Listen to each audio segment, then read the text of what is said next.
Olá, seja bem-vindo ao canal da Editora Central Gospel. Eu sou a pastora Marcela e a gente vai seguir nos nossos estudos desse trimestre da revista de estudos bíblicos de jovens e adultos com o tema O Homem, o Pecado e a Salvação. O comentarista desse trimestre é o pastor Gilmar Chaves, um teólogo renomado, educador, alguém que é referência tanto na área de teologia quanto de educação cristã, e eu tenho certeza de que esse tema vai edificar a sua vida e a sua igreja também. Mas vamos juntos continuar nos nossos estudos sobre a martiologia, sobre a doutrina do pecado. O tema da lição 8 é justamente o fato do pecado. O texto áureo diz: porque todos pecaram e destituídos estão da glória de Deus. Romanos 3:23. Quais são os objetivos principais dessa lição em comparação com as outras? A gente já falou, sim, sobre a queda, sobre como tudo se deu ali no jardim, sobre todos os mistérios que aconteceram naquele triste capítulo 3 de Gênesis. Nós já conversamos um pouco sobre a origem do mal, seria Deus a origem do mal ou não? E nesta lição especificamente, o nosso objetivo é identificar os termos e imagens usados na palavra de Deus para definir o pecado. Rejeitar algumas concepções modernas que negam ou minimizam a existência do pecado e compreender o pecado como uma realidade fática, ou seja, ele não é um símbolo, ele não é apenas uma ideia, ele não é apenas uma metáfora. Não, o pecado é um fato. Mas, falando nessa era contemporânea, é importante a gente se perguntar por que falar sobre o pecado. A verdade é que falar sobre o pecado hoje é quase um ato de resistência, como o próprio autor da lição comenta e nós precisamos concordar. Isso se aplica tanto no contexto geral, em uma sociedade que, como nós vamos ver, abomina qualquer ideia de correção da própria moral. Então eu não tenho o direito de corrigir a tua moral, eu não tenho o direito de limitar as tuas atitudes, as tuas ações, de limitar o que é certo ou errado para você. Então como é que eu vou falar sobre pecado para você? E ao mesmo tempo, falar sobre o pecado parece uma ofensa até mesmo para algumas vertentes teológicas contemporâneas que tentam colocar o ser humano no centro da fé cristã, tratando-o como objeto final ali, né? Como alguém que deve sempre ser protegido, sempre ser cercado. Então, como eu poderia apontar o pecado de alguém? Não, você não está em pecado, você é amado. Deus te ama desse jeito, você não precisa mudar. Esse discurso é um discurso conhecido por todos nós, sejamos nós pastores, professores, ovelhas. E isso é muito perigoso. Essa pergunta, por que falar sobre o pecado, ela é importante porque diante de tantos questionamentos e tanta resistência com essa ideia, com esse termo, a gente precisa se lembrar que o pecado, como o autor diz, ele não é só um símbolo, ele não é só uma ideia, ele não é só uma metáfora. O pecado é uma ferida aberta. O pecado deixa marcas.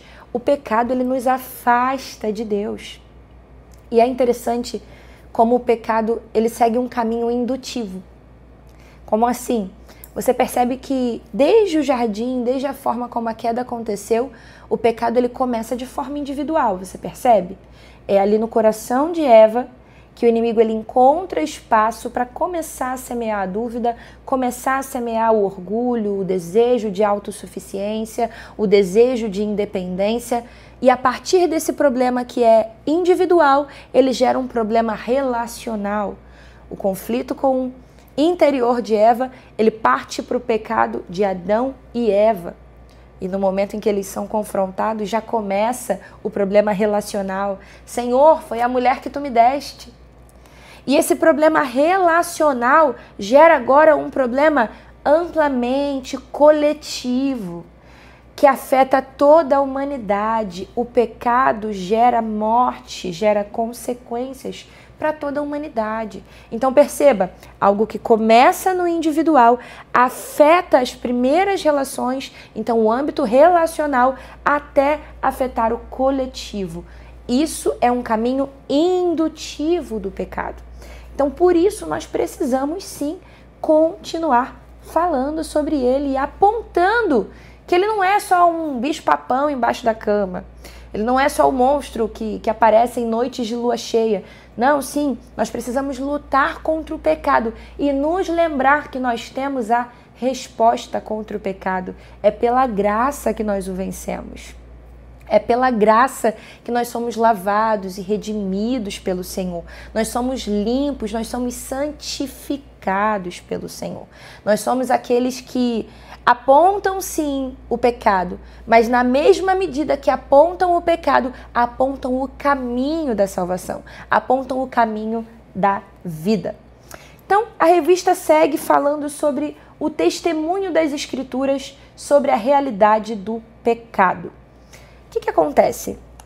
Eu acho muito interessante, eu quero indicar para vocês o uso dos infográficos. Porque se você for observar o nosso infográfico dessa lição, ele coloca bem organizado ali todos os termos que vão aparecer nessa lição e isso te ajuda tanto na hora da projeção da sua aula, se você é um professor e quer melhorar ali a forma de resumir os conteúdos da sua aula com os seus alunos, ajuda muito ali a retomar os conceitos ou esclarecer os conceitos em aulas que tem muita informação. E ao mesmo tempo ajuda nos estudos também. Você que gosta de memorizar aquelas informações, ter isso organizado visualmente te ajuda demais. Então lembre-se que aí na sua revista você consegue apontar o seu celular, escanear o QR Code e você vai ter acesso aos infográficos desse trimestre. Mas no primeiro tópico, a revista vai falar sobre as facetas do pecado na linguagem bíblica. O que é isso? Quais são os termos que vão aparecer tanto no hebraico quanto no grego, tanto no Antigo Testamento quanto no Novo, que apontam para essa ideia de pecado, tá? De que forma o pecado vai ser nomeado e, consequentemente, o que isso significa para nós, que mensagem isso passa a respeito do que é o pecado. A primeira já foi muito explorada por nós aqui ao longo das últimas lições, que é a amartia, errar o alvo. Ruptura do propósito. Então eu vou seguir para as próximas. A próxima expressão é transgressão. É muito interessante, porque transgressão é o ato de cruzar as fronteiras que o Eterno estabeleceu por amor. Vocês sabiam que no mundo hoje, principalmente entre os mais jovens, nos ambientes universitários, nos ambientes acadêmicos, ser transgressor é considerado um elogio? É legal ser disruptivo, ser transgressor, ser aquele que quebra as regras, ser aquele que quebra os limites, que não respeita barreiras. Isso é uma inversão da moral que nós temos vivido nos últimos dias. É uma glamorização do pecado. É uma glamorização do que há além dos limites, além das fronteiras. E é o que tem levado muitas pessoas à morte física e espiritual. Mas o que seria a transgressão? Esse ato de cruzar as fronteiras, e no que isso nos ensina? Isso nos ensina algo importante quando a gente olha para o que aconteceu com a Eva. Porque parecia para ela que tinha algo a mais sendo escondido dela, concorda? Deus está escondendo algo de mim? Tem algo que eu poderia experimentar, eu poderia ser como Deus, eu poderia viver algo a mais aqui e eu não estou vivendo? Tem algo a mais além dessas fronteiras? Mas na verdade não tinha algo a mais além das fronteiras. As fronteiras eram proteção, as fronteiras eram um limite de proteção. Tudo que havia de bom estava dentro dos limites. O que estava fora dos limites era morte, era dor, era sofrimento. Mas recorrentemente nós tomamos a mesma decisão. Nós sabemos que do lado de fora daquela fronteira, daquele limite que o Senhor sinaliza para nós, não há nada de bom nos esperamos, mas nós deixamos que essa pulga atrás da orelha, esse questionamento nos invada. Será que eu estou perdendo algo? Será que tem algo a mais para eu experimentar? Será que tem algo que não me contaram? Esse é o perigo do pecado. E a transgressão é isso, é esse desejo de romper essas fronteiras. Desvio é outra expressão utilizada, que é a traição da aliança, abandonar o compromisso. Ilegalidade, desprezar a lei do Senhor, viver em rebeldia contra o sagrado. Injustiça, violação da justiça e da retidão, tanto na dimensão social quanto espiritual. O que é importante a gente entender? O pecado é uma condição e não apenas um ato. Nós não somos pecadores porque pecamos. Nós pecamos porque somos pecadores. Essa frase ela é muito importante. Ela é trazida aqui pelo nosso comentarista.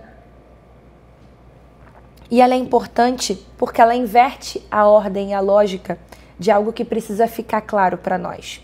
A nossa condição após a entrada do pecado é uma condição de pecadores. Todos pecamos e destituídos fomos da glória de Deus. Então nós não somos pecadores como uma consequência do nosso pecado. Nós pecamos como uma consequência da nossa condição. Não é à toa que o próprio apóstolo Paulo, não é qualquer um, é o próprio apóstolo Paulo, vai dizer um texto que eu acho lindo demais e eu queria que a gente lesse junto. Porque nem mesmo compreendo o meu próprio modo de agir, pois não faço o que prefiro, e sim o que detesto. Ora, se faço o que não quero, concordo com a lei, que é boa. Neste caso, quem faz isso já não sou eu, mas o pecado que